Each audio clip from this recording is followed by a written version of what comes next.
দুই পাশে দুটি গ্রানাইটের স্ল্যাব রেখে অনুশীলন করছেন তানজিদ হাসান তামিম। মূলত স্পিনের বিপক্ষে আরও পাকাপোক্ত হতেই এমন ধরনের অনুশীলন করে থাকেন ক্রিকেটাররা। তবে এখন থেকে তানজিদ লিটনদের আর এই গ্রানাইটের স্ল্যাব রেখে অনুশীলন করতে হবে না, কারণ প্রযুক্তির যুগে নতুন স্পিন বোলিং মেশিন নিয়ে এসেছে বাংলাদেশ ক্রিকেট বোর্ড।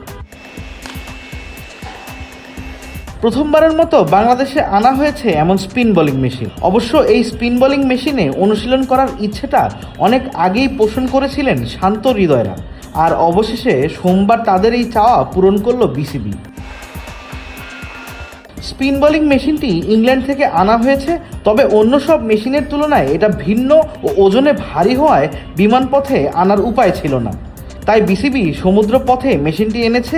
রবিবার সন্ধ্যায় চট্টগ্রাম পোর্টে এসে পৌঁছায় স্পিন বোলিং মেশিনটি। 5+ স্টার রেটিং প্রাপ্ত দেশের সর্বোচ্চ বিদ্যুৎ সাশ্রয়ী ওয়ালটন এসি। স্মার্ট কমফোর্ট এখন নেক্সট লেভেলে। আর সোমবারই হোম অফ ক্রিকেটের একাডেমি মাঠে এ নিয়ে অনুশীলনে নেমে যান শামীম পাটোয়ারি। মেশিনটি অপারেট করার সময় সেখানে শুরু থেকেই ছিলেন ক্রিকেট অপারেশন ইনচার্জ শাহরিয়ার নাফিস, হেড কোচ ফিল সিমন্স ও নাফিস ইকবাল।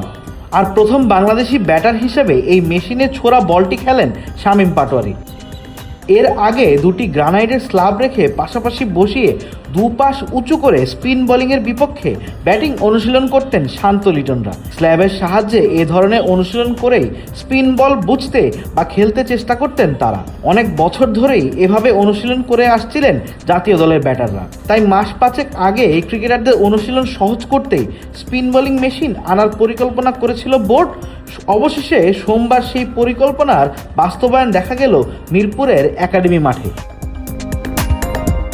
আবিদ মোহাম্মদ, ক্রিক ফ্রেন্জি,